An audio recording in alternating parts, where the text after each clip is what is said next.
Voilà, donc 2M Fermeture a été créé en juillet 2013 sur une association de 2 personnes avec des compétences différentes. Donc moi je m'occupe de la partie commerciale et mon collaborateur tout ce qui est maîtrise et suivi de chantier. On existe depuis 1976 et on a un effectif de 7 personnes. Après le départ en retraite de mon époux, j'ai pris la direction de l'entreprise. Ici, c'est l'entreprise Eriane, une entreprise créée en 2002 à Rixheim. Depuis 1 an, nous sommes à Wittenheim, une grande équipe de 20 salariés. L'entreprise Fujibat existe depuis 1981. Elle a été créée par notre père et notre oncle et je suis en cogérance avec mon frère, Vivien. Nous sommes à peu près une trentaine de salariés. Nous avons été créés par M. Zegel en 1968 et j'ai repris la gérance de cette entreprise en 2012. On est 3 salariés. Moi, je ne suis pas salariée puisque j'ai une double casquette et je suis associée de la société depuis l'origine. Mais je travaille surtout dans ce domaine-là, c'est surtout administratif. Donc en 1990, l'entreprise a été créée par M. Vital. Nous avons 2 sites de production ici à Rixheim. Nous avons un atelier aluminium et un atelier PVC où on fabrique nous-mêmes donc nos menuiseries, portes, fenêtres, etc. Une femme est toujours obligée d'en faire plus quand elle rentre dans ce milieu-là parce qu'il faut qu'elle prouve ses compétences professionnelles, il faut qu'elle s'affirme et elle n'a vraiment pas le droit à l'erreur. Donc on est obligé d'en faire toujours plus, d'aller. Le milieu du BTP, moi j'ai trouvé que l'accueil était très... Enfin en tout cas les équipes m'ont accueilli les bras ouverts. Par rapport à l'intérêt que mon poste peut amener dans l'entreprise, ça a été compris, que ce soit des hommes ou que ce soit des femmes. C'est donc la femme gère peut-être plus de choses, elle est capable de gérer plus de choses en même temps. Elle n'a peut-être pas souvent le choix et on s'en accommode, en fait on trouve des solutions. Donc du coup c'est bien parce qu'ils apprennent plein de choses aussi. Je pense que la femme, elle a quand même plus de poids à négocier, on est plus tenace qu'un homme. Un homme, il se dit bon ok, on lâche un petit peu quoi. Mais une femme, non. Moi, je lâche jamais, donc voilà. Aujourd'hui, être une femme chef d'entreprise avec les fournisseurs, je pense qu'on a des avantages non négligeables. Parce qu'effectivement, on a des hommes quand même en face et on arrive, je pense, plus facilement à ses fins en termes de prix et de négociation clientèle. Je pense que quand on est une femme, on lâche rien, en fait. L'avantage d'être une femme dans notre univers au niveau de la fabrication, de la conception des meubles, on a notre touche féminine, ce que n'a pas un homme. Alors on cherche de nouvelles textures, on essaie de mélanger certaines textures, bois par exemple, bois cuir, bois métal, et c'est ce qui plaît aux clients. Je pense que je tire un peu plus et que j'y arrive peut-être un peu plus que les hommes parce qu'à un moment ils disent bon elle est persévérante, hein, c'est peut-être aussi une particularité des femmes dans le bâtiment. Comme on doit toujours s'imposer et montrer qu'on y arrive, on est peut-être un peu plus tenace. Je pense que je ne suis pas une mauvaise négociatrice sur certains sujets, effectivement. Le côté féminin apporte plus de rondeur. On va dire que c'est plus doux, allez, on va apporter peut-être plus de diplomatie, peut-être. Mais après, je ne crois pas que ça soit un argument pour négocier mieux. Pas du tout même. Je pense que c'est une question de correction. Tu sais ce que tu veux ça, tu le négocies. Si tu veux pas, tu passes à autre chose. Le mec, il veut pas, tu fais pas. Voilà, point. On apporte. C'est pour ça que c'est bien hommes et femmes ensemble, parce qu'on est clairement complémentaires. Ça, c'est sûr. L'un va pas sans l'autre pour moi. Si c'est un employé que nous on embauche, ça se passe relativement bien, puisqu'il sait que derrière, c'est moi qui va faire la fiche de paye. Donc. Je suis très carrée, je suis exigeante également, ils le savent.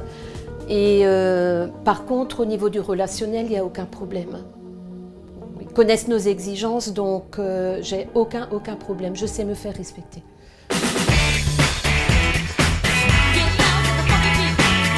Clairement, moi j'ai mes collaborateurs, j'en ai certains, et ils en peuvent plus.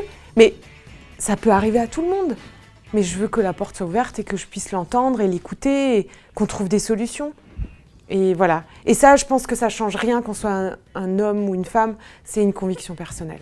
Pour moi, vraiment le point fort, l'essentiel, c'est l'être humain.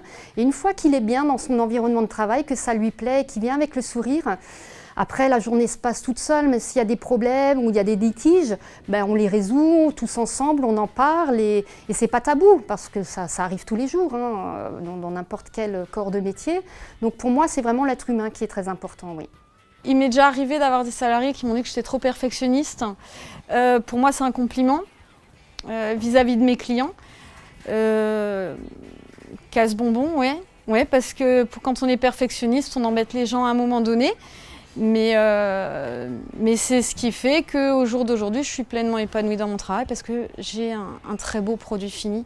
C'est jamais facile de toute façon de changer de domaine, ça c'est sûr, parce qu'il faut recommencer tout à zéro.